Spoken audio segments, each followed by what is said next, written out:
તમને તમારું એનાલિસિસ હોવું જોઈએ કે મારું આ પ્લસ છે, મારું આ માઈનસ છે. દુનિયામાં કોઈ માણસ 100% કોઈ પણ ફિલ્ડમાં હરેક ફિલ્ડમાં નથી.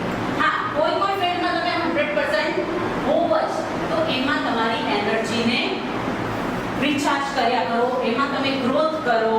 ફોર એક્ઝામ્પલ મમતા આંટી કેટલું સરસ કુકિંગ શીખવાડે છે, પોતે શીખી છું એમના પાસે.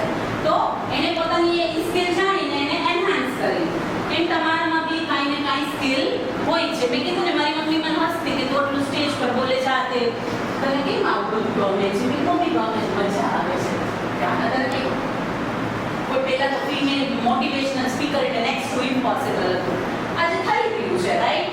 તો તમે તમારી સ્કિલ જાણો, તમારું ટેલેન્ટ જાણો ને એને એનહાન્સ કરવા માટે ટ્રાય કરો.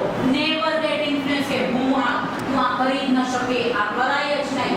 નાના કામમાં થોડું વધુ હોય છે. હવે તો મહુવા નાનું કામ કહેવા જેવું નથી, ક્વાઇટ ડેવલપ. પણ છતાં તો એ બંધનને પણ ધીરે ધીરે તમે પોલિશ કરીને રિમૂવ કરી શકો છો, રાઈટ? તો આજથી કોઈ દિવસ તમે ડિપ્રેસ થશો નહીં, કોઈની કમેન્ટથી નહીં. હા, તમારી કોઈ વીકનેસ હોય, રાત્રે રડવું આવે કે થોડું સેટિંગ કરવું પડે કે મારે આ વસ્તુ ઇમ્પ્રૂવ કરવાની, એ સ્ટેપ્સ લખો. એના પર હર દિવસ કંઈક આપીને થોડું થોડું ઇમ્પ્રૂવ કરો. બટ નેવર ક્રાય અને કોઈની ક્રિટિસિઝમથી નેવર ગેટ ઇન્ફ્લુઅન્સ, નેવર. મેં તમને કીધું ને, આજ ગામડાનો માણસ જોવે કોઈ શોર્ટમાં હોય તો કેટલા ટૂંકા કપડાં પહેર્યા છે, અને ફોરેન ના હોય તો એની માટે વસ્તુ બહુ કોમન છે. તો આમાં રાઈટ કોણ ને રોંગ કોણ કયો તમે?